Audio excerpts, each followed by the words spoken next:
once again. E aí galerinha, mais um aulão com o tio Dani. Rapaziada, hoje o nosso assunto, tá? A Era Napoleônica. Só para lembrar galera, nossa última videoaula nós tratamos sobre a Revolução Francesa. Revolução Francesa parte 1, Revolução Francesa parte 2, tá?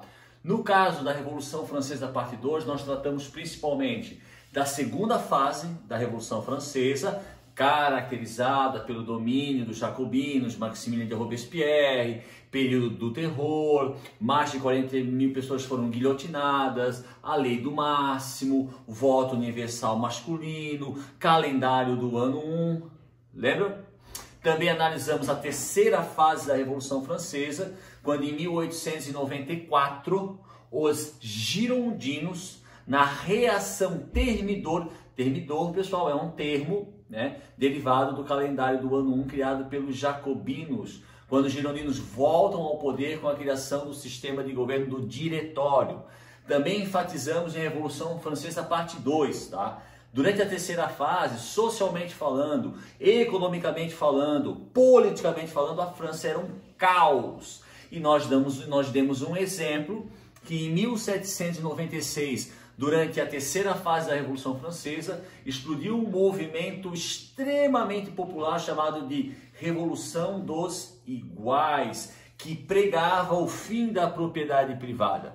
Também falamos isso no Revolução Francesa parte 1 e principalmente o parte 2, em que momento surge Napoleão Bonaparte, em que momento Napoleão Bonaparte cresce dentro da política francesa, em que momento, como que Napoleão Bonaparte vai se tornar general com apenas 30 anos de idade, de que maneira Napoleão Bonaparte conseguiu tanto prestígio, não só dentro do exército francês, mas em meio à população da França.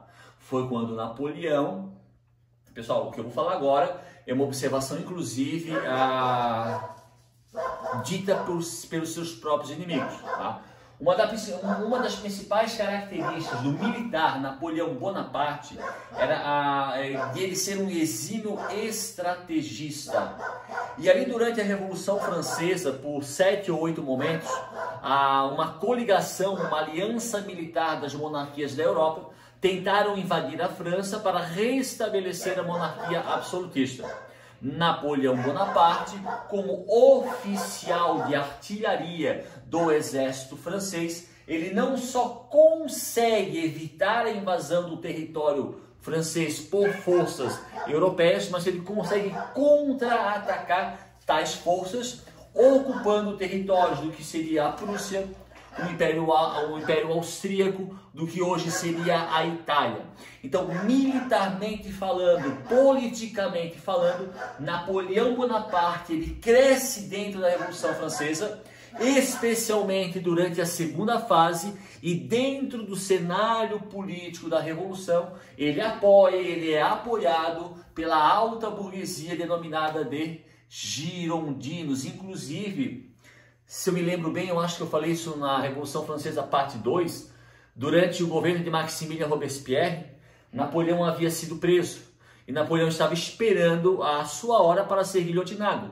E ele foi salvo pela reação termidora, que foi o movimento girondino, que restabelece o governo girondino, é óbvio, né? E a terceira fase da Revolução Francesa. Tá? Então, pessoal, tem um outro detalhe, não podemos esquecer, que Napoleão Bonaparte chega de forma definitiva ao poder através do golpe 18 Brumário, realizado no dia 9 de novembro de 1799, quando, apoiado pelos girondinos, é instituído na França o sistema do consulado. Em linhas gerais, é implementado na França, é deflagrada na França, a partir do golpe do 18 Brumário de 1799, a Era Napoleônica. Professor, mas a gente está vendo ali do ladinho que o senhor escreveu Era Napoleônica 1800 a 1815. Pessoal, na realidade, o Napoleão ele tomou poder ali em novembro, finalzinho de 1799. Para arredondar, eu coloquei 1800, mas se nós colocarmos aqui 1799 também não está errado, porque afinal de contas o 18 Brumário, que é o golpe que coloca Napoleão Bonaparte no poder na França, ele é deflagrado no dia 9 de novembro de 1799. Perfeito, galera? Então o nosso assunto principal agora é a Era Napoleônica, e aqui temos uma foto muito clássica, né, com o seu famoso, sua mãozinha aqui, de Napoleão Bonaparte. Beleza, galera? Vamos lá. Pessoal, um fato muito curioso, né? Eu já tive algumas oportunidades da minha vida como historiador e professor de história de estudar a biografia, algumas biografias relacionadas a Napoleão Bonaparte, né? E uma coisa que eu não sabia é que Napoleão Bonaparte, ele é considerado, pessoal, até hoje um herói francês, né? Se vocês tiverem a curiosidade de, por exemplo, pesquisar no Google, aonde está enterrado, aonde está a sepultura de Napoleão Bonaparte hoje na França, vocês vão ficar impressionados com a suntuosidade do local. Então a gente percebe, né, pelo local onde está sepultado Napoleão Bonaparte, que ele é um cara ainda muito respeitado dentro da sociedade francesa. Mas, apesar de ser considerado um herói francês, Napoleão não, na sua origem, ele não é francês. Napoleão, filho de Dona Pauline e seu Manuel, seu Carlos Bonaparte, nasceu na ilha da Córcega. Pessoal, hoje a Córcega é uma ilha pertencente à França. Mas quando Napoleão Bonaparte nasceu, ali na segunda metade do século XVIII, a Córcega, essa ilhazinha aqui, aqui é a Itália, né? Sicília, que é uma ilha italiana, Sardenha, que é uma ilha italiana, aqui temos o Principado de Mônaco e aqui temos a França. Hoje é a Córcega. Aliás, desde o final do século XVIII, a Córcega passou a ser uma ilha pertencente à França. Mas quando Napoleão Bonaparte nasceu, e até mais ou menos a sua adolescência, a Córcega era uma ilha pertencente a algum reino aqui da Península Itálica, da área que hoje, que a partir de 1861, nós chamaríamos de Itália. Então, assim, em linhas gerais, ele nasceu numa ilha italiana. Tanto que o nome Bonaparte é um nome afrancesado. O italiano é Buonaparte. Então, a Córcega, quando Napoleão nasceu e até a sua adolescência, foi uma ilha pertencente a um reino da Península Itálica, do que seria hoje a Itália. Então, em linhas gerais, como eu falei agora, Napoleão, na verdade, nasceu na Itália, só que essa ilha, ali por volta de 1770, 65, vai ser dominada pelos franceses. E aí, após uma intensa luta, onde Carlos Manuel, pai de Napoleão, participa da luta contra os franceses, por serem numericamente superiores, eles ganham. E eles fazem a seguinte proposta aos moradores da ilha: ou vocês aceitam viver sobre a tutela francesa, respeitando a cultura francesa, assimilando a cultura francesa, ou vão embora. No caso da família de Napoleão, apesar de terem lutado contra os franceses, eles optam em permanecerem na ilha, aceitando a cultura francesa e a tutela francesa. Com o passar do tempo, Napoleão Bonaparte, que não é francês de nascimento, um outro detalhe, pessoal, Napoleão Bonaparte nasceu numa família extremamente católica. A senhora Pauline, sua mãe, né, uma mulher extremamente católica, tanto que, eu não sei, não me engano, um ou dois irmãos de Napoleão Bonaparte se tornaram padres. Aliás, na sua adolescência, Napoleão teve um certo dilema: ou ele seria padre, em função da forte religiosidade de sua mãe, ou militar. Napoleão optou pela carreira militar. Ele ingressa na Academia Militar do Exército Francês, né? Apesar de, durante a sua permanência na academia, ele ter sofrido alguns bullying. Por que bullying, pessoal? Porque ele não era francês. Então ele falava um francês muito italianado, um francês com muito sotaque.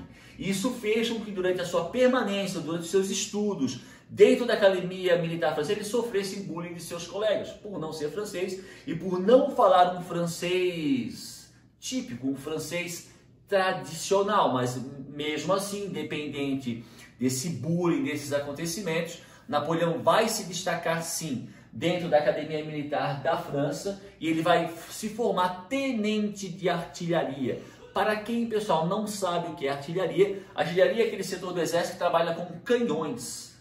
Artilharia, hoje, né, lançadores de mísseis, mas na época era o setor do exército que trabalhava com canhões, e Napoleão sai da academia formado tenente de artilharia.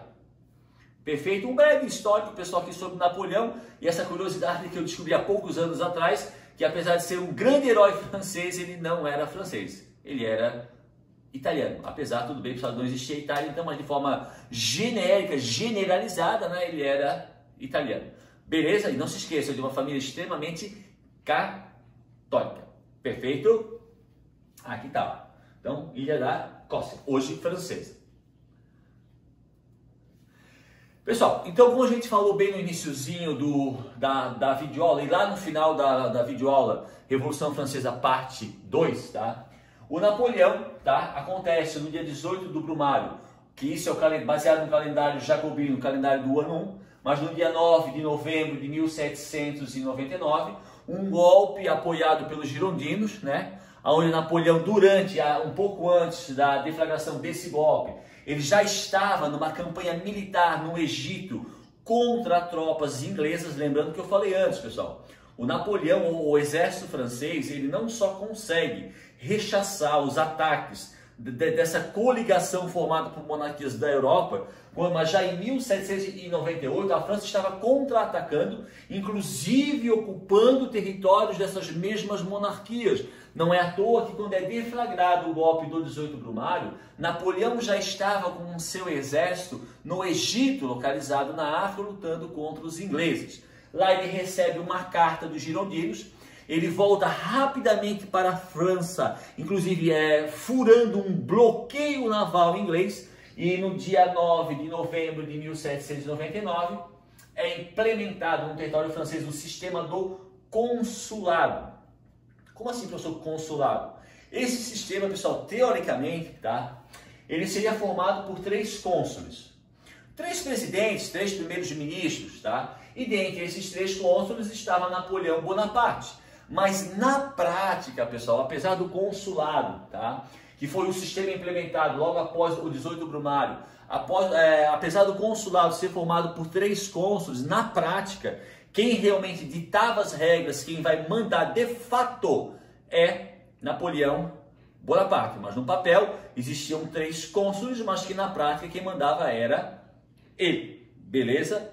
Pessoal, se eu fizesse uma pergunta para vocês assim, ó. Rapaziadinha, o que aconteceu com a Igreja Católica durante a Revolução Francesa? Não interessa, pessoal, seja a primeira fase, a segunda fase ou a terceira fase. O que aconteceu com a Igreja Católica, porque a França era o país mais católico da Europa naquela época, né, e o país com a maior população do continente europeu, o que havia acontecido com a Igreja Católica durante a Revolução Francesa? Professor, já na primeira fase, no governo girondino, onde a França ainda era uma monarquia constitucional, mas na primeira fase da Revolução, a Assembleia, formada pelos girondinos e jacobinos, eles criaram a Constituição Civil do Clero. Sim, meu querido aluno, mas o que é a Constituição Civil do Clero? Professor, Constituição Civil do Clero foi quando o clero católico, então a Igreja Católica Francesa, ficou subordinada aos comandos do Estado. Me explica melhor, meu querido aluno. Professor, a Igreja Católica, a partir da Constituição Civil do Clero, criada na primeira fase da Revolução Francesa, ela passou a ser comandada, o Estado mandava na Igreja Católica, o Estado pagava os padres, o Estado admitia os padres, o Estado demitia os padres. Isso, durante a Revolução Francesa, a Igreja Católica Francesa passa a ser comandada pelo Estado. Pessoal, é uma coisa óbvia que o Vaticano odiou isso, porque a partir do momento que dentro do governo revolucionário é criada a Constituição Civil do Clero, o Vaticano perde poder sobre o país mais católico da Europa. Então, obviamente, se eu perguntar para vocês, meus queridos alunos e alunas, o que a Igreja Católica achou da Revolução Francesa? Professor, prefiro nem comentar. Achou uma porcaria, pessoal. Porque primeiro que a Revolução Francesa era um movimento iluminista. O iluminismo combatia a influência da Igreja Católica. E a Revolução Francesa na França, ela tira o comando do Vaticano sobre a Igreja Católica Francesa, através da Constituição Civil do Clero. Isso durante a Revolução.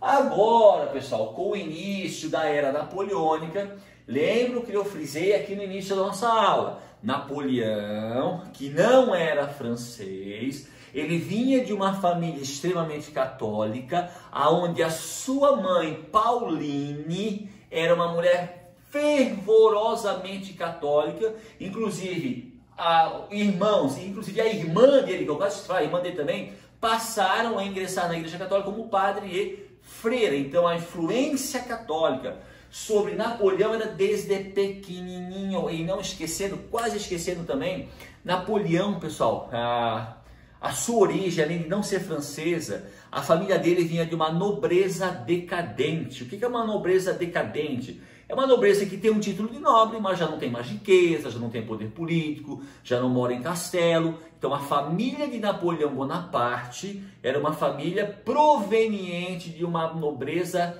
em decadência. Então, vindo de uma família extremamente católica e sabendo, pessoal, Napoleão sabia da importância da Igreja Católica, de ter a Igreja Católica ao seu lado. Napoleão Bonaparte, um homem proveniente de uma família extremamente católica, também sabia da importância de ter a Igreja, de ter a religião ao seu lado. Tanto que, em 1801, durante o consulado, lembrando que apesar de terem 3 cônsules, é ele que manda de fato, é criada por Napoleão a Concordata de 1801. Acordo entre a Igreja Católica e Napoleão Bonaparte. A Igreja, pessoal, segundo a Concordata de 1801, ela ainda ela permaneceria sob um controle do Estado francês. Mas esse controle é bem mais ameno do que se comparado ao controle que o Estado exercia sobre a Igreja durante a Revolução, seja a primeira fase, a segunda fase ou a terceira fase. Então, a Concordata de 1801 mantém a Igreja sob o controle, mas um controle menos rígido, menos severo. Além de tudo, a religião católica, ela não se torna uma religião oficial do Estado. Pessoal, a partir do momento que a Igreja Católica, segundo a Concordata de 1801, ela não é considerada a religião oficial do Estado, o Estado tem menos controle sobre a Igreja. Isso é bom. Mas acho que a Igreja não gostou, né, de não ser. Não! O fato da Igreja, pela Concordata de 1801, não ser considerada a Igreja oficial do Estado, isso faz com que o controle do Estado sobre a Igreja fosse menor. Isso era bom para a Igreja Católica, tá? E também, pessoal, a tolerância religiosa. Então, assim, ó, durante a Era Napoleônica, então vamos botar ali de 1799 a 1815, de acordo com a Concordata de 1801, o Estado ele manteve um certo controle pela Igreja Católica, mas se comparar o controle da Revolução, um controle bem menor, tanto que a Igreja, através da Concordata, ela diz que a religião católica não é a religião oficial do Estado. O Estado admite que a Igreja Católica é a religião da grande maioria do povo francês, mas não torna a Igreja Católica uma religião oficial do Estado, então tirando um pouco de poder do Estado sobre a Igreja Católica. Isso foi bom, porque deu uma maior autonomia. Isso, obviamente, meus queridos, vai agradar o Papa, vai agradar ao Vaticano. Por que Napoleão fez isso? Pessoal, ele nunca escreveu por quê.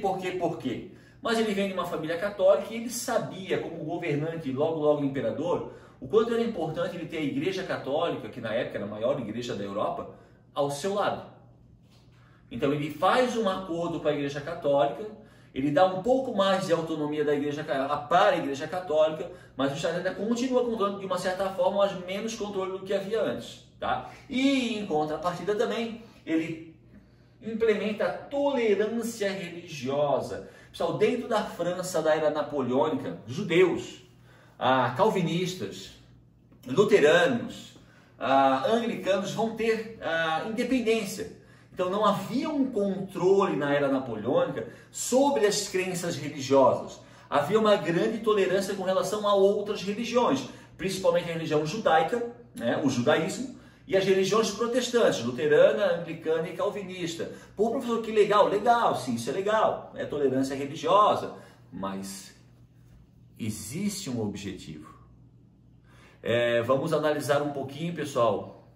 Por exemplo, algumas religiões protestantes, como a calvinista, consideravam um lucro, desde que vindo de forma honesta, uma dádiva divina, ganhar dinheiro de forma honesta, enriquecer de forma honesta, segundo a crença calvinista, era uma forma de estar mais próximo de Deus. Os judeus, pessoal, historicamente sempre trabalharam com o comércio, sempre foram comerciantes, inclusive os primeiros bancos criados na cidade de Veneza, lá no século XIV, no século XV, foram criados por judeus. Então, quando Napoleão ele implementa a tolerância religiosa, especialmente com relação a judeus e protestantes, isso, pessoal, tem um objetivo por parte de Napoleão, um objetivo de cunho econômico. Nós não podemos esquecer, meus queridos, que quando Napoleão Bonaparte assume o poder através do golpe do 18 Brumário, ele almeja, não só ele, mas um grupo de pessoas, almejam tornar a França a maior potência econômica e militar do mundo. Então, uma das principais características da era napoleônica vai ser o desenvolvimento e o fortalecimento da economia francesa. Tolerando religiões como o judaísmo e as religiões protestantes, Napoleão está tolerando religiões que se dão muito bem, que têm uma boa relação com o comércio. Compreenderam, meus queridos? Partindo, vamos embora. Pessoal, um dos principais legados deixado por Napoleão Bonaparte à sociedade francesa e à sociedade europeia como um todo, foi a criação, pessoal, do Código Civil Napoleônico. Em 1804, Napoleão Bonaparte pessoal, o Código Civil, como é que eu vou explicar? O Código Civil é muito parecido com uma Constituição, ele é um conjunto de leis, mas que ele trata de particularidades da vida das pessoas. Por exemplo, quando um casal se separa, aí tem um problema lá de separação, quem é que vai ficar com os bens, quem é que vai ficar com a guarda do filho. Tudo isso que lida com esse problema entre o casal está dentro do Código Civil. Isso não só, pessoal, o Código francês, mas o brasileiro também. Então, o Código Civil seria uma espécie de Constituição, uma espécie de conjunto de leis que trata de problemas de ordem privada das pessoas. Como eu dei um exemplo agora, um problema de um casal quando quer se separar, dividir os bens ou compartilhar a guarda dos filhos. Tudo isso está prescrito nas leis dentro do Código Civil. Então, Napoleão Bonaparte ele vai criar, a partir de 1804, tá? Código Civil Napoleônico. Pessoal, aqui eu estou dando alguns exemplos, algumas características. Vocês pegarem no Google lá, Código Civil Napoleônico, vai vir um conjunto gigantesco de leis. Tá? Como o nosso tempo aqui é curto, tá? Eu vou dar alguns exemplos. Ó. Primeiro de tudo, tá? É muito comum, pessoal, a gente encontrar nas apostilas, qualquer tipo de apostila, pessoal, qualquer tipo de material. Na grande maioria das apostilas dos colégios e dos materiais, se diz assim, ó, a partir do golpe do 18 Brumário, de 1799, acaba a Revolução Francesa. Então, normalmente as apostilas, né, elas não consideram a era napoleônica parte da Revolução Francesa. O que eles dizem? Houve o golpe do 18 Brumário, Napoleão toma o poder e acaba a Revolução Francesa. Não é.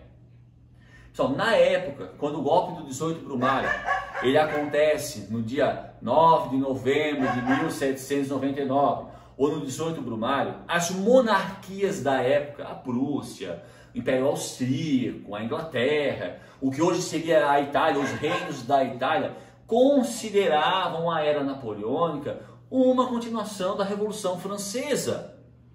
Essas monarquias da época, pessoal, quando a Revolução Francesa acaba e Napoleão toma o poder, eles não enxergavam Napoleão como sendo a era Napoleão, como sendo o fim da Revolução Francesa. Eles enxergavam a era Napoleão como uma continuidade da Revolução Francesa. Até porque uma das principais características da era napoleônica foi o quê? O fortalecimento e a propagação de vários princípios da Revolução Francesa. Claro, não todos, né? Mas a Napoleão Bonaparte, a gente não pode esquecer, pessoal, que a vida política dele, a vida militar dele, cresce dentro do ambiente da Revolução Francesa. Inclusive, como eu falei no início da aula, ele era favorável aos girondinos. Então, Napoleão também era favorável a muitos aspectos do iluminismo. E quando Napoleão ele assume o poder após do 18 Brumário e dá início à era napoleônica, ele vai sim fortalecer e propagar princípios da Revolução. Por isso que eu e alguns historiadores e as monarquias da época consideravam a era napoleônica uma, sim, continuidade da Revolução Francesa. Beleza, pessoal? Então aqui, ó, algumas características do Código Civil Napoleônico. Eliminou privilégios da nobreza. Inclusive, pessoal, quando a era napoleônica começa, não foi Napoleão, ele não tirou terra dos camponeses. Os camponeses permaneceram com a propriedade das terras que eles haviam adquirido durante a Revolução Francesa, principalmente durante a segunda fase dos jacobinos. Então lá, pessoal, principalmente durante a segunda fase, quando a França era controlada pelos jacobinos, houve uma tal de reforma agrária, os camponeses receberam terra. Essas terras não foram tiradas dos camponeses durante a era napoleônica. Isso é um jogo de mestre, pessoal. Isso fez com que os camponeses, que eram a maciça maioria da população, e grande parte deles estavam no exército francês, apoiassem Napoleão Bonaparte. Tá? Então, o Código Civil não eliminou os privilégios da nobreza, igualdade perante a lei, somente entre os homens, pessoal. Nós estamos falando aqui de uma sociedade patriarcal. Nós já falamos em outras videoaulas que o iluminismo era um movimento patriarcal. Nós já falamos aqui também que durante a Revolução Francesa foi prometido às mulheres mas as mulheres não tiveram acesso a nenhum direito. Inclusive, nós citamos o fato que na França as mulheres só passaram a ter direito ao voto em 1945, metade do século XX. Então ainda estamos falando de uma sociedade extremamente patriarcal, tá? Então, quando o Código Civil Napoleônico fala em igualdade perante a lei, pessoal, é entre os homens, tá?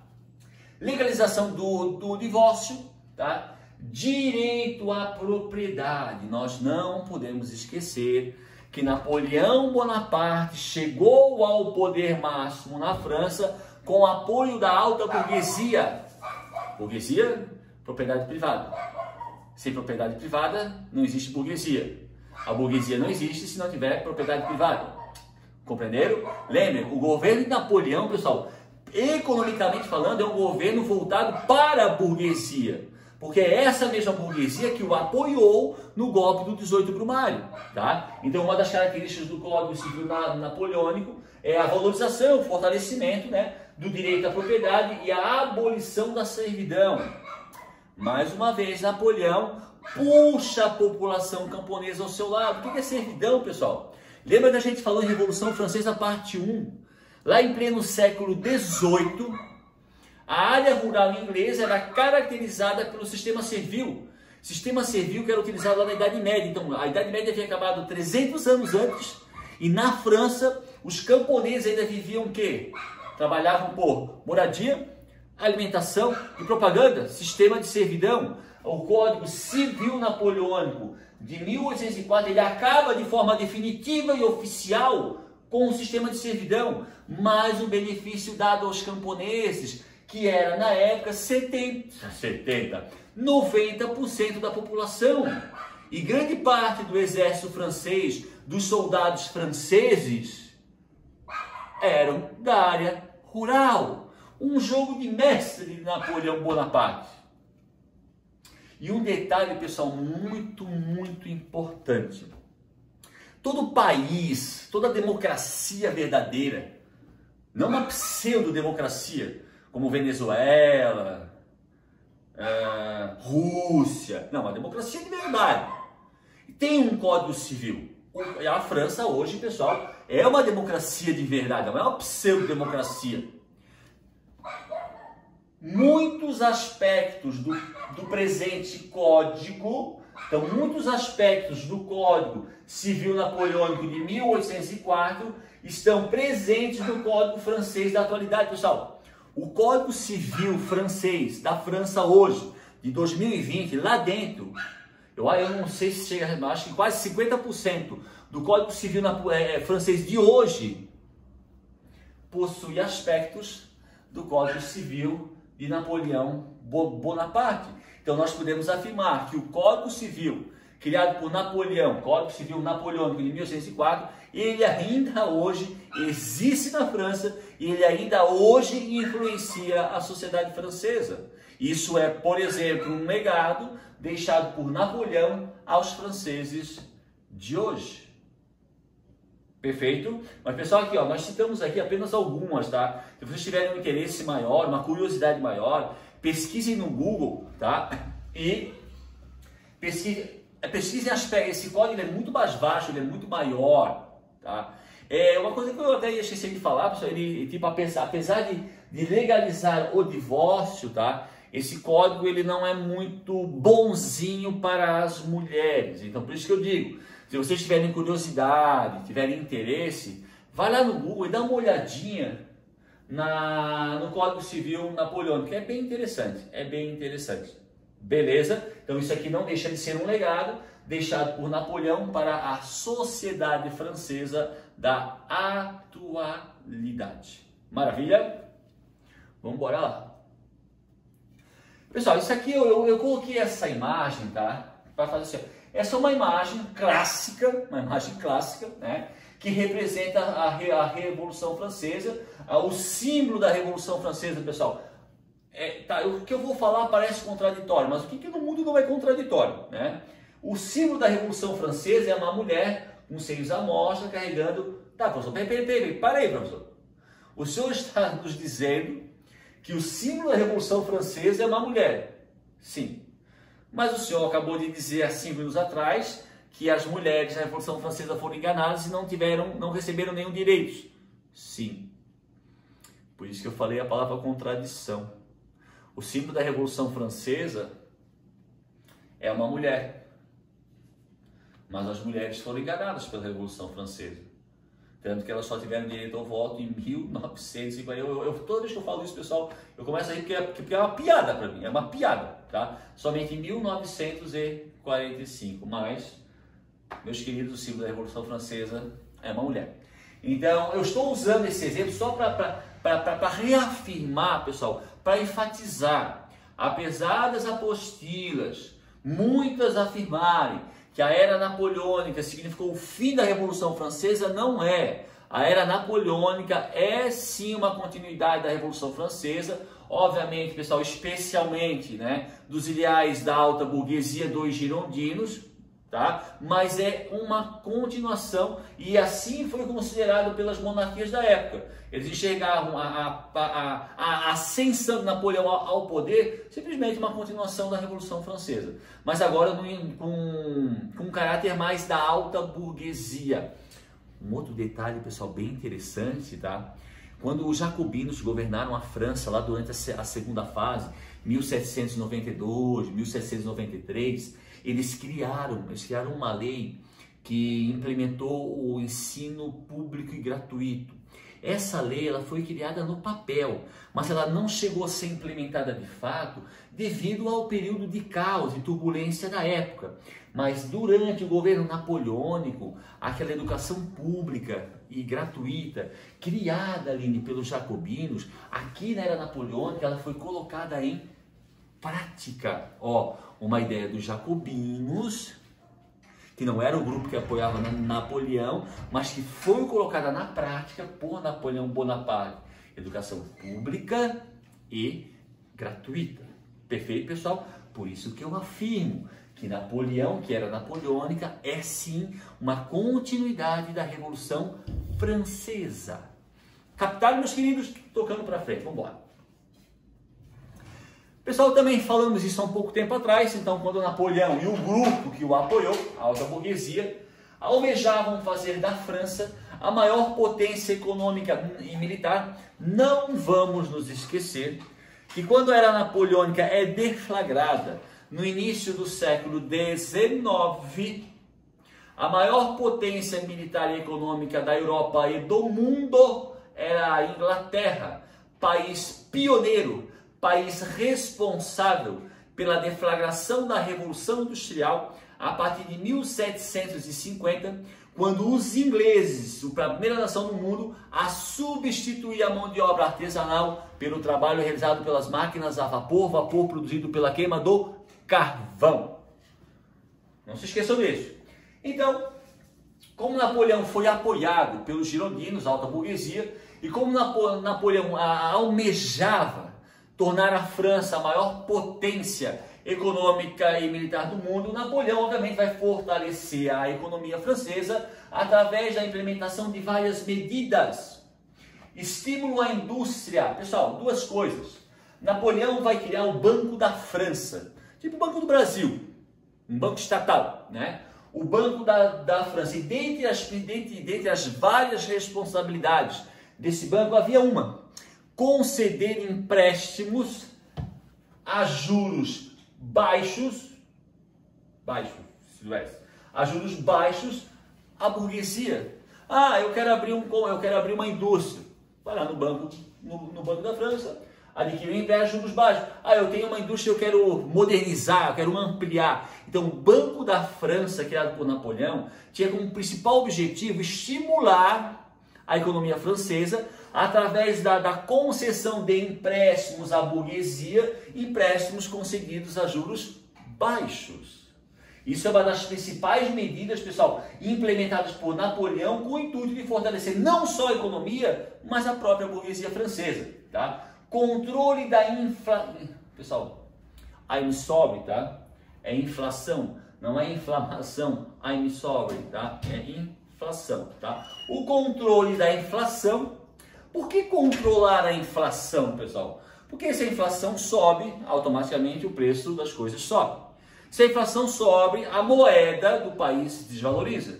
Se a inflação sobe, o poder de compra da moeda e do salário diminui também. Então, uma das principais metas de Napoleão Bonaparte, através do estímulo à indústria e à economia, é controlar a inflação. Outro detalhe bem importante: construção de obras públicas, pontes, estradas e canais. É claro, pessoal, pensa, eu quero desenvolver a minha economia, a minha indústria, mas eu não tenho estradas. Ou tenho poucas estradas. Os meus portos são muito pequenos e precários. Eu não tenho pontes que ligam cidades a cidades. Então, para que houvesse um fortalecimento da economia, para que houvesse um fortalecimento da indústria, pessoal, era necessária uma ampliação e um desenvolvimento da infraestrutura do país. Sem contar que a construção de pontes, estradas e prédios e portos também geraria empregos. Empregos gerariam salário, salário geraria um capital de giro, e o capital de giro estimularia a economia. Compreenderam? Construo pontes, então as indústrias, em pontes e estradas, vão poder levar a mercadoria até o porto. Amplio o porto, amplio a capacidade de exportação e importação do meu país. E fazendo todas essas obras, eu estimulo o emprego, salário, capital de giro, economia, compra, venda. Todas essas medidas, principalmente o controle da inflação, da inflação, tá? Foram criadas por Napoleão, sempre com o intuito de lá na frente tornar a França a maior potência econômica do mundo. Se é da Europa, é do mundo, pelo menos na época, tá? Pessoal, um dado, um mito. Então, quando acontece o 18 Brumário, é instituído o sistema do consulado. Eram 3 cônsules, mas quem mandava era Napoleão. Em 1802, Napoleão se autoproclama cônsul vitalício. Quase que nem um rei, mas não rei. Em 1804, Napoleão se autoproclama imperador da França. Tá, eu sei, meus queridos, eu sei. Como é que ele pode ser imperador da França se nem francês ele era? E mesmo que ele fosse francês, ele não tinha linhagem suficiente para ser imperador, Porque a família dele vinha de uma nobreza decadente. Sim, vocês têm razão. Ele, além de não ser francês, mesmo que ele fosse francês, por vir de uma nobreza decadente, ele não teria linhagem sanguínea para se tornar um imperador. Mas nós estamos falando de Napoleão Bonaparte. Isso aqui é um quadro, pessoal, é uma representação clássica, tradicional, do coroamento de Napoleão Bonaparte e sua esposa, Joséphine. Segundo muitos estudiosos, o grande amor da sua vida. Mas isso é uma outra história. Pessoal, o mito, a lenda sobre esse episódio é o seguinte. A lenda, que normalmente, pessoal, quando um rei era coroado, principalmente num país extremamente católico como a França, essa coroação era realizada pelo Papa. Pessoal, coroação de reis, rainhas, imperadores, tinha sempre a religião ali do lado.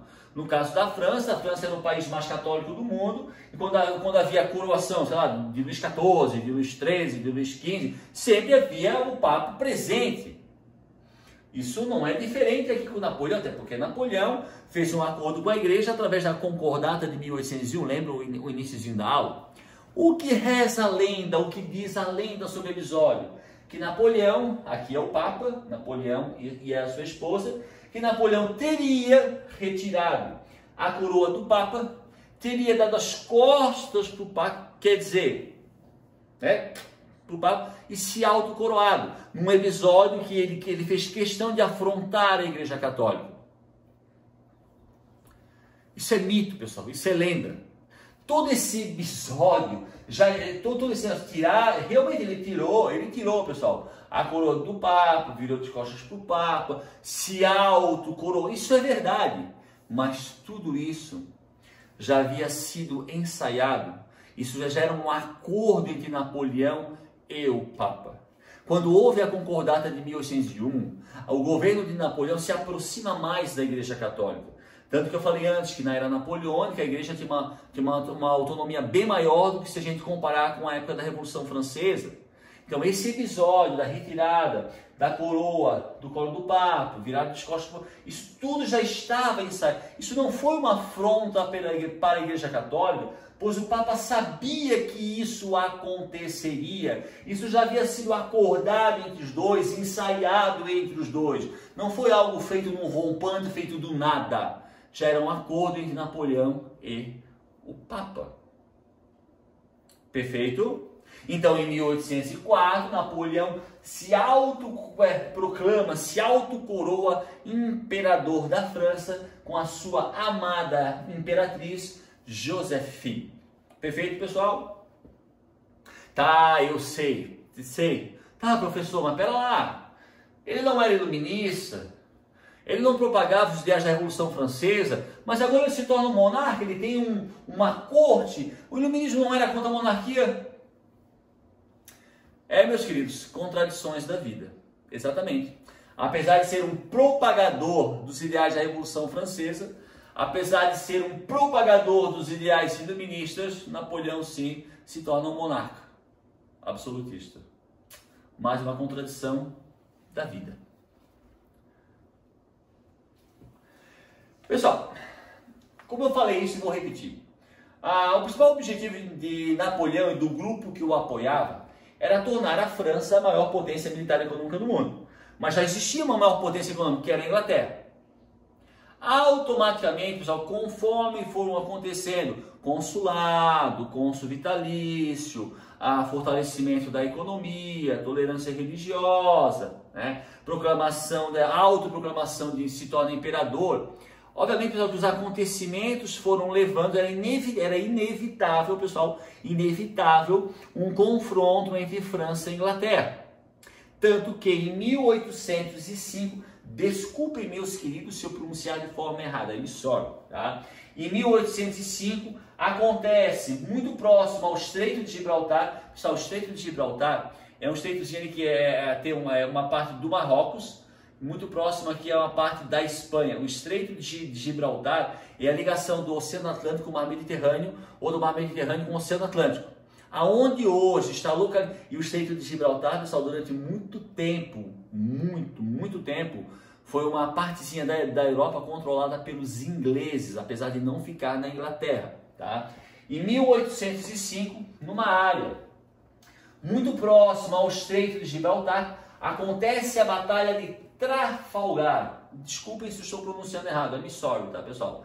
Batalha de Trafalgar. Pessoal, nessa batalha foi um embate entre esquadras francesas e espanholas contra uma esquadra inglesa. Só que o número, a gente não pode nunca esquecer, pessoal, tá?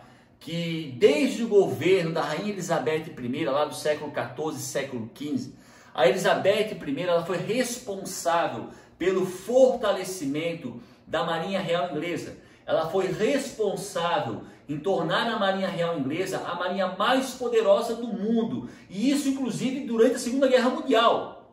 Os nazistas não conseguiram invadir a ilha da Grã-Bretanha porque a marinha de guerra inglesa era superior à marinha de guerra nazista. Então aqui não é diferente. Por exemplo, a França, pessoal, desse período, tinha sim o maior e melhor exército do mundo, exército, mas não a marinha. A marinha inglesa ela continuava a ser muito superior à marinha francesa. Mas no ano de 1805, próximo ao Estreito de Gibraltar, perfeito, que não é da Grã-Bretanha, acontece uma batalha entre esquadras francesas junto com espanholas contra esquadras inglesas. Só que a esquadra, pessoal, a esquadra, a marinha inglesa era muito maior do que a francesa. E a batalha de Trafalgar ela foi uma derrota, uma super derrota dos franceses frente aos ingleses. Então foi uma tentativa da França de destruir a marinha real inglesa para com isso invadir a Grã-Bretanha. Só que como a batalha de Trafalgar foi uma derrota humilhante dos franceses, o que Napoleão percebeu? Que não daria para invadir. Pessoal, vamos lá. Noção espacial. A Inglaterra está localizada numa ilha, chamada Ilha da Grã-Bretanha, mesmo local onde está localizada a Escócia e o País de Gales. Para atravessar, para chegar à Ilha da Grã-Bretanha, é necessário atravessar o Canal da Mancha. Então, não existe avião, navio. Mas a Inglaterra, desde o século XV, desde Elizabeth I, possui a mais poderosa e a maior marinha do mundo. Napoleão, através de um embate, a Batalha de Trafalgar, tenta destruir uma boa parte da esquadra inglesa numa região próxima ao Estreito de Gibraltar, mas ele é derrotado pela marinha inglesa. Então Napoleão percebe que não vai conseguir invadir a Grã-Bretanha, porque a marinha real inglesa é superior à marinha francesa. E agora? Napoleão percebe, através da derrota da Batalha de Trafalgar em 1805, que ele não vai conseguir invadir a ilha da Grã-Bretanha, automaticamente não vai conseguir invadir a Inglaterra, porque a marinha inglesa é muito superior à marinha francesa. O que fazer agora? Em 1806, meus queridos, Napoleão decreta o famoso bloqueio continental. Pessoal, em 1805, o Estreito de Gibraltar é aqui, ó, Marrocos, aqui seria a Espanha, o Estreito de Gibraltar é isso aqui, ó. Aqui ocorreu a Batalha de Trafalgar, em 1805, e aqui a esquadra, a marinha francesa, foi derrotada pela marinha inglesa. Então Napoleão, a partir dessa derrota, ele percebe que ele não vai conseguir, aqui a França, aqui a Inglaterra, aqui a Grã-Bretanha, ele não vai conseguir invadir a ilha da Grã-Bretanha, militarmente falando. Então, vendo essa impossibilidade, no ano seguinte, em 1806, Napoleão decreta o bloqueio continental. O que significa isso? Aqui tem as linhas. Napoleão, ele proibiu que todos os países da Europa fizessem comércio com a Inglaterra. Então, como ele percebe, galera, que ele não consegue ganhar militarmente da Inglaterra, porque ele não tem uma marinha muito mais fraca do que a inglesa, ele vai tentar estrangular a economia inglesa, proibindo os países da Europa, através do bloqueio continental, de praticarem a exportação e a importação com a Inglaterra. Nessa linha de pensamento, a Inglaterra entraria em falência e aí seria mais fácil uma invasão à ilha da Grã-Bretanha. Então, em 1806, Napoleão implementa o bloqueio continental, proibindo os países da Europa de comercializarem com a Inglaterra. Mas existe, pessoal, um pequeno detalhe. Eu E o Paulo? Paulo, eu sou Inglaterra e eu vendia para ti 1 tonelada de trigo. Mas agora Napoleão proibiu você, Paulo, de comprar o meu trigo, porque eu sou Inglaterra. Mas você vai continuar precisando do trigo. Se a França proíbe você, Paulo, de comprar o meu trigo que sou Inglaterra, a França vai ter que fornecer trigo. Mas a França não consegue fornecer 1 tonelada, só meia tonelada. A França ela não produz trigo suficiente para te vender 1 tonelada, ela só vai te vender meia tonelada. Rodrigo, por exemplo, Gia, tu vendias para a Inglaterra, sei lá, 1 tonelada de ferro. Opa, mas o Napoleão proibiu de tu fazer, Gia, comércio com a Inglaterra. Se tu não podes mais vender o teu ferro para a Inglaterra, quem vai ter que comprar o teu ferro agora é a França. Mas a França não consegue comprar 1 tonelada, vai conseguir comprar só meia tonelada. Aonde eu quero chegar, meus queridos? A partir do momento que a França proíbe os países da Europa de fazerem comércio com a Inglaterra, era uma coisa óbvia, a França teria que substituir a Inglaterra nesse comércio.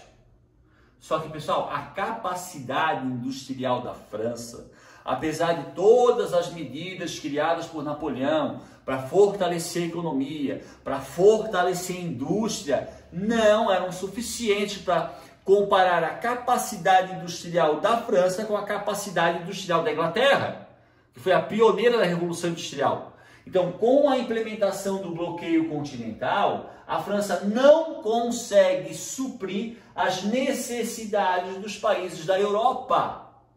E a ameaça de Napoleão tinha sido clara.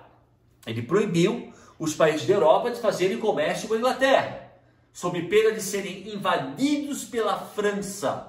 Mas como a França não consegue substituir a Inglaterra nas exportações e importações, porque a capacidade industrial da Inglaterra era muito maior do que a francesa, afinal de contas foi a Inglaterra que deflagrou a Revolução Industrial, várias regiões da Europa, vários países da Europa começaram a furar o bloqueio continental e continuaram a fazer comércio com os ingleses.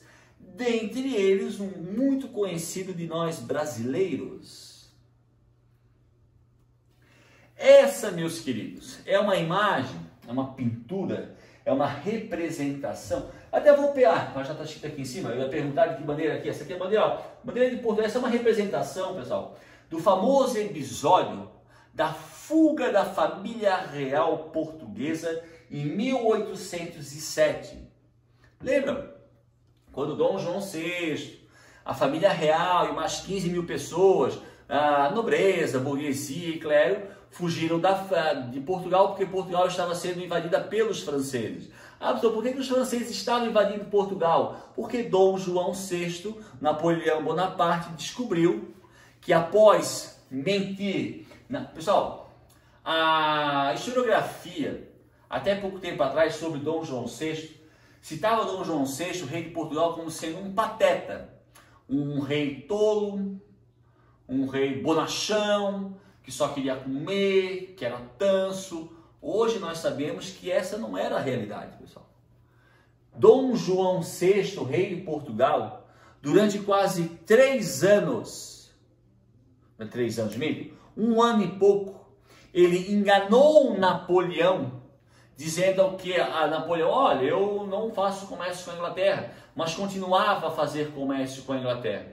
Isso nos prova que Dom João VI não era um homem tão tolo assim, tão pateta assim.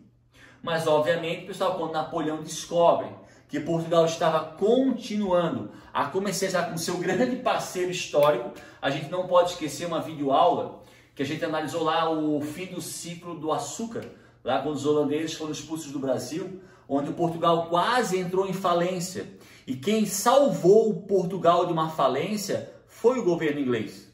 Desde o final do século XVII, a economia portuguesa estava muito atrelada ao capital inglês.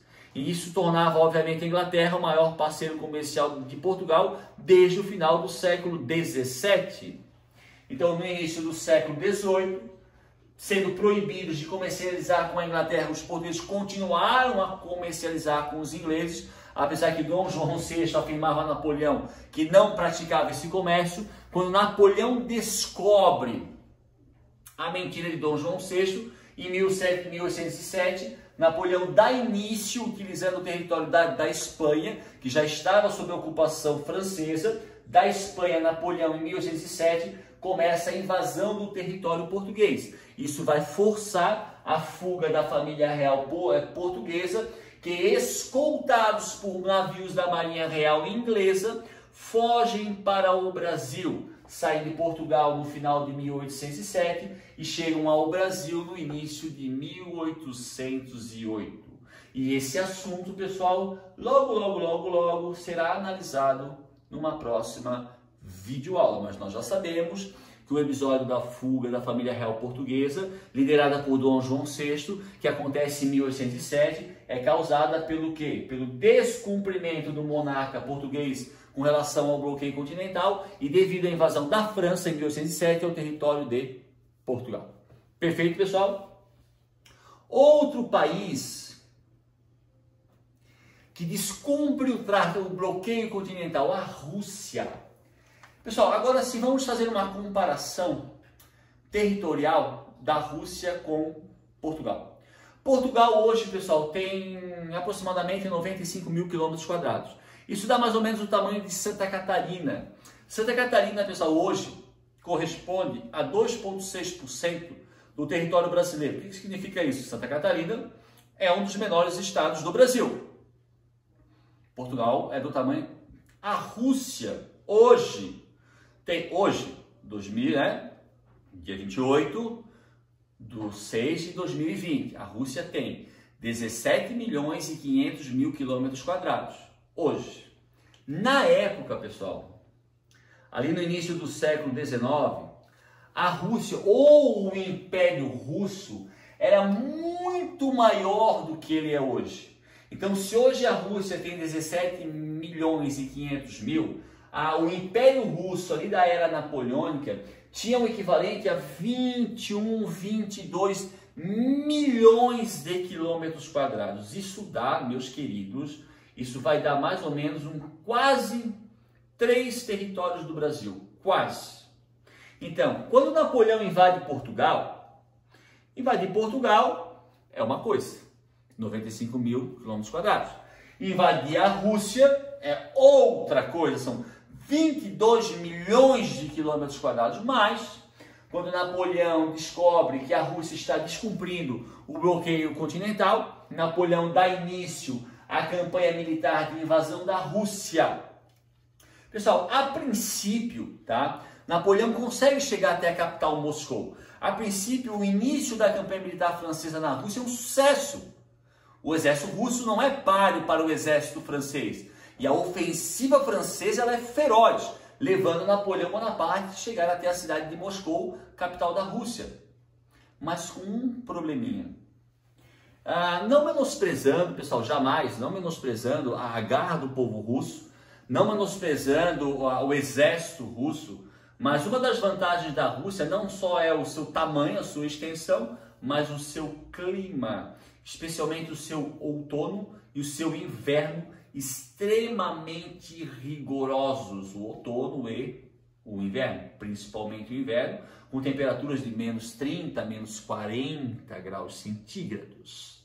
Então, Napoleão, quando ele inicia a campanha militar da Rússia, pelo fato da Rússia não estar obedecendo ao bloqueio continental, o início da campanha é um sucesso, ele chega até a Rússia, lembrando que os russos, pessoal, como as forças russas não eram párias para as forças francesas, os russos eles praticaram, aliás, a técnica da terra arrasada. O meu inimigo é mais poderoso do que eu. Eu vou recuando, mas eu vou levando o gado embora, porcos, galinha, levo alimento. O que eu não consigo levar eu queimo. A água eu não deixo suprimentos para o inimigo.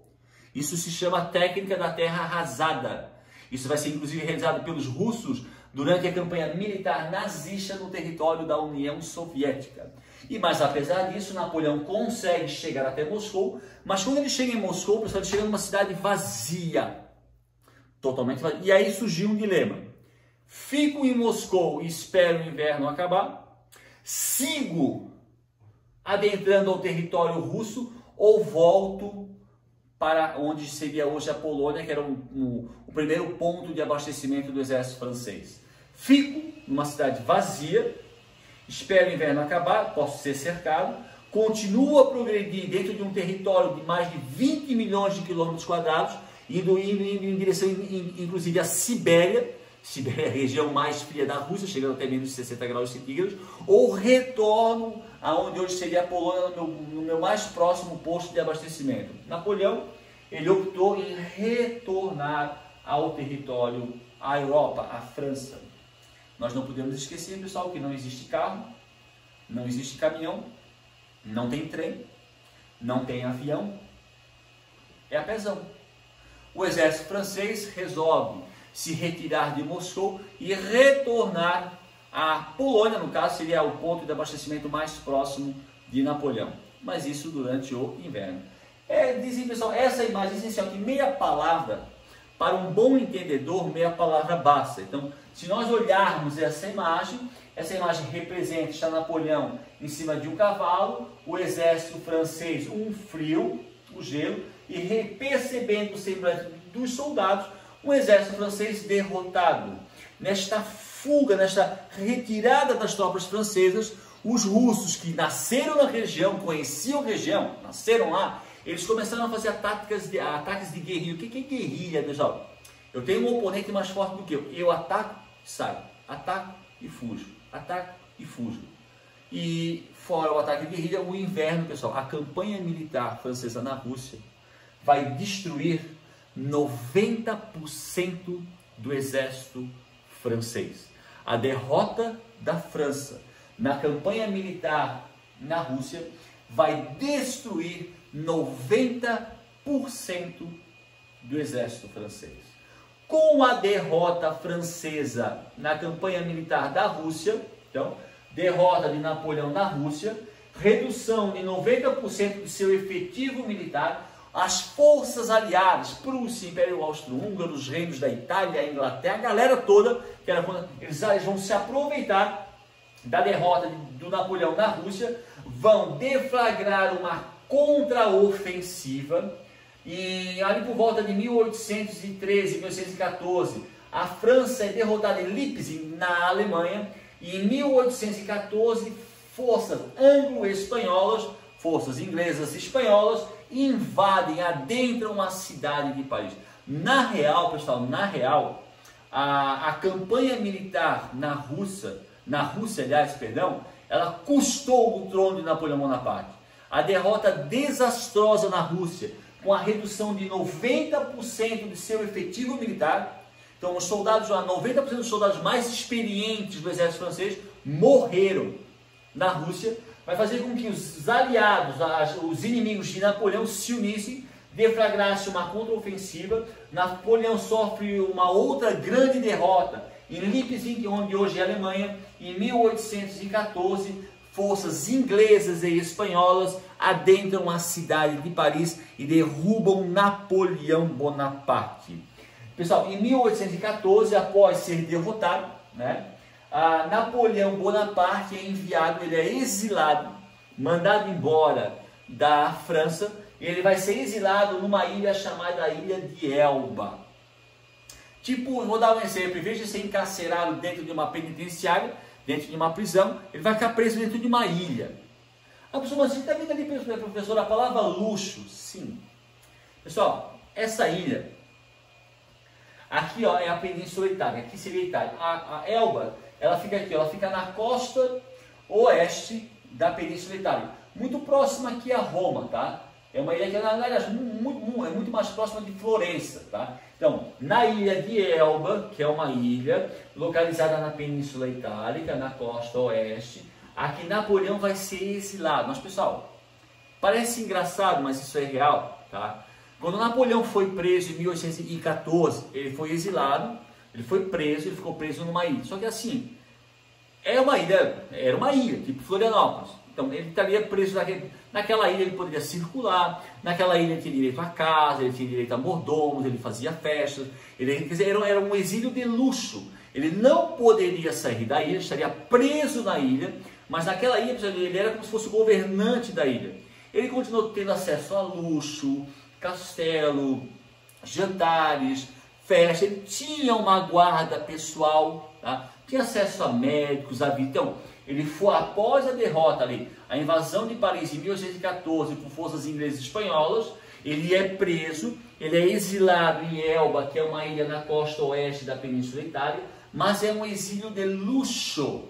Na ilha, dentro da ilha, teria toda a liberdade do mundo e teria acesso a tudo que ele teve durante toda a sua vida, ou principalmente após ele se tornar imperador da França. Só que nós estamos falando, meus queridos, de Napoleão. Napoleão não vai se contentar a ficar numa ilha, eu comando uma ilha. Napoleão, Napoleão ele é imperialista. Napoleão chegou a dominar quase todo o continente europeu. Uma outra coisa, pessoal, que eu quase ia esquecendo. Quando Napoleão ele deu início à tomada, ele ocupou outras regiões da Europa. Em muitos países, quando ele ocupava esses países, ele era recebido por uma parcela da população com aplausos. Tá, professor, mas peraí, o senhor está dizendo que ele era um invasor? Sim. Que ele invadia um país, mas parte da população o aplaudia, a população ocupada. Sim, principalmente a burguesia. Por isso que eu digo, pessoal, Napoleão, ele fortaleceu, ele propagou os ideais da Revolução Francesa, principalmente os ideais burgueses. Então, quando ele dominava um país que era uma monarquia absolutista, e ele derrubava uma monarquia absolutista, principalmente a burguesia daquele país o via não como um invasor, mas como um libertador, porque ele está os libertando de uma monarquia absolutista, e após ocupar aquela região, Napoleão implementava medidas que beneficiavam aquela mesma burguesia. É uma coisa, pessoal, meio estranha, um invasor sendo recebido com aplausos, sim, porque ele derrubava uma monarquia absolutista e principalmente a burguesia daquele estado via como um libertador e não como um inimigo. Parece estranho, mas isso aconteceu de fato, tá? Então, voltando, pessoal, Napoleão não vai se contentar com uma ilha. E aí vai acontecer um episódio muito famoso. No ano de 1815, Napoleão foge, pessoal, foi uma fuga arquitetada por seus aliados na França. Como ele usufruía de uma certa liberdade em Elba, foi muito fácil resgatá-lo de Elba. Então acontece uma fuga em 1815 de Napoleão de Elba, ele volta para a França, ele é recebido com aplausos pela população francesa, e quando ele retorna à França, após a fuga de Elba, vai acontecer um episódio chamado Governo dos 100 Dias. Pessoal, esse título é sempre com letra maiúscula, Governo dos 100 Dias, tudo com letra maiúscula, porque após a fuga de Elba, ele volta para a França, ele vai implementar um novo governo que vai durar 100 dias, por isso o Governo dos 100 Dias, ele vai reagrupar o seu exército, ele vai novamente tentar dominar as áreas que ele dominava antes, só que os seus inimigos foram muito mais rápidos, se organizaram, principalmente ingleses e prussianos, e ali durante o Governo dos 100 Dias vai acontecer, vai acontecer a famosa batalha, pessoal, isso aqui é uma imagem, tá? É uma representação da Batalha de Waterloo. Então, durante o Governo dos 100 Dias, que é um período de governo pós-exílio de Elba, Napoleão reorganiza suas tropas, o seu exército, tenta reaver as terras que ele havia conquistado antes, mas os inimigos se reorganizam de uma forma muito mais rápida. Vai acontecer a Batalha de Waterloo, que é na Bélgica, hoje um país chamado Bélgica. É nessa Batalha de Waterloo, Napoleão é derrotado de forma definitiva. Então, na Batalha de Waterloo de 1815, Napoleão é derrotado de forma definitiva, e para que não ocorresse uma nova fuga, os ingleses exilaram Napoleão na ilha de Santa Helena. Eu fiz questão de pegar o mapa, pessoal, Santa Helena fica em linha reta. Angola, Salvador. Santa Helena, pessoal, é uma ilha no sul do Oceano Atlântico, na costa sul do Oceano Atlântico, entre Salvador e Angola. A Europa é aqui em cima. Então, para ir... Mas por que, professor, enviar Napoleão tão longe? Para evitar uma fuga como houve em Elba. Porque apesar, pessoal, da derrota na Batalha de Waterloo, Napoleão continuava a ter na França milhares e milhares de simpatizantes. Muito provavelmente, se ele fosse preso ou exilado em alguma região da Europa, ele tornaria a fugir, apoiado por várias pessoas, poderia retornar à França e mais uma batalha, Para evitar uma nova fuga, os ingleses enviaram Napoleão para a Ilha de Santa Helena. Ilha de Santa Helena, pessoal, que até hoje é um território inglês aqui no sul do Oceano Atlântico, tá? Nessa ilha, por isso ó, exílio permanente. Napoleão vai permanecer nessa ilha exilado até que no dia 5/5/1821, segundo os dados oficiais, pessoal, porque até o pai de Napoleão, o seu caso, ela teria morrido da mesma doença. Napoleão teria sido acometido de câncer do estômago e teria falecido no dia 5/5/1821. Pessoal, em Santa Helena não existia o mesmo luxo que havia em Elba, mas Napoleão tinha acesso a médico, Napoleão tinha acesso a uma grande casa, ele poderia dar voltas pela ilha, tinha um copeiro, tinha um mordomo, não era um luxo como Elba, mas ele tinha uma vida boa e mais tranquila, tá? Só que foi exilado em um local muito distante da Europa para não ter chances de uma nova fuga. E segundo dados oficiais, teria sido acometido por um câncer no estômago, teria falecido no dia 5/5/1821, tá? E com a morte de Napoleão chegou, aliás, na realidade, pessoal, a era napoleônica, oficialmente, ela acaba em 1815, com a derrota na Batalha de Waterloo, tá? Eu só escrevi aqui fim da era napoleônica porque a partir da morte de Napoleão, sem a existência da figura de Napoleão Bonaparte, aí sim a era napoleônica acaba de forma definitiva. Beleza, galera? Galera, antes da gente acabar a aula, eu quero só fazer um adendo, tá? Durante o governo de Napoleão Bonaparte, não só na França, mas nas regiões onde ele comandou, muitas apostilas falam sobre que não havia liberdade de imprensa, né? Que durante o governo de Napoleão Bonaparte, principalmente na França, ele havia extinto com a liberdade de imprensa. Então, nós não podemos negar que Napoleão Bonaparte foi absolutista, sim. Totalitário, sim. Ocorreram várias prisões arbitrárias, sim. Ocorreram mortes, sim. Perseguições políticas, claro. Pessoal, mas afirmar que não havia liberdade de imprensa, isso não era totalmente a verdade, porque se vocês estudarem um pouco mais a fundo a história de Napoleão, vocês vão perceber que durante a era napoleônica, em 1102, 1103, 1104, existiam vários jornais franceses que faziam caricaturas de Napoleão Bonaparte. O que é caricatura? É uma representação mais engraçada, mais cômica, querendo tirar sarro de uma pessoa. Então, assim, não estou dizendo que a imprensa francesa tinha liberdade, claro que não. Napoleão ele também era autoritário, óbvio. Mas afirmar que não havia liberdade de imprensa, isso não é uma verdade absoluta. Havia uma relativa liberdade de imprensa. Afinal de contas, eu sempre digo para os meus alunos, imagine se na China de hoje, algum jornal chinês faz uma caricatura do primeiro-ministro da China. Ou se na Venezuela hoje algum jornal faz uma caricatura do Maduro. Ou se em Cuba algum jornal faz uma caricatura da família Castro. Ou se num jornal russo, algum jornal faz uma caricatura de Vladimir Putin. Então, não estou dizendo que havia liberdade, mas não era uma liberdade bem relativa. Perfeito? Então, galera, espero que vocês tenham gostado da aula, tá?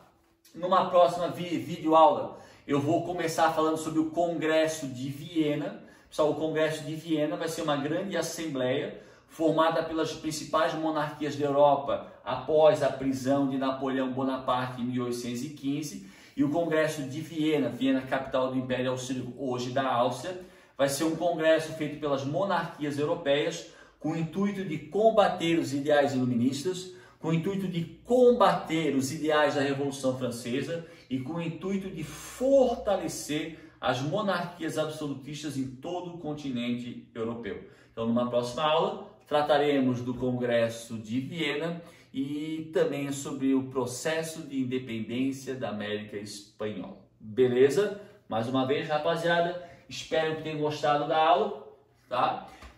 Continuem a estudar, continuem a ter uma rotina de estudo, façam anotações, não precisa necessariamente ver o vídeo de uma vez só, façam em parte, de forma tranquila. Como já disse em outros vídeos, vocês controlam o tempo de vídeo, pessoal. O vídeo é 1 hora, assiste 15 minutos hoje, 20 amanhã, controle o tempo. Crie uma rotina de estudo. Porque 1 hora ou outra, pessoal, nós voltaremos em sala de aula.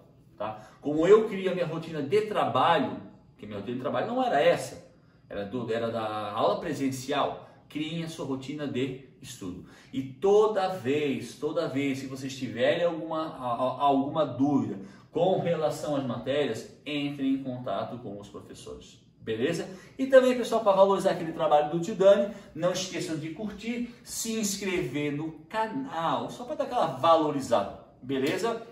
Galerinha, agradeço a presença de todos, cuidem-se, tenham juízo e até a próxima aula. Valeu, tchau, tchau.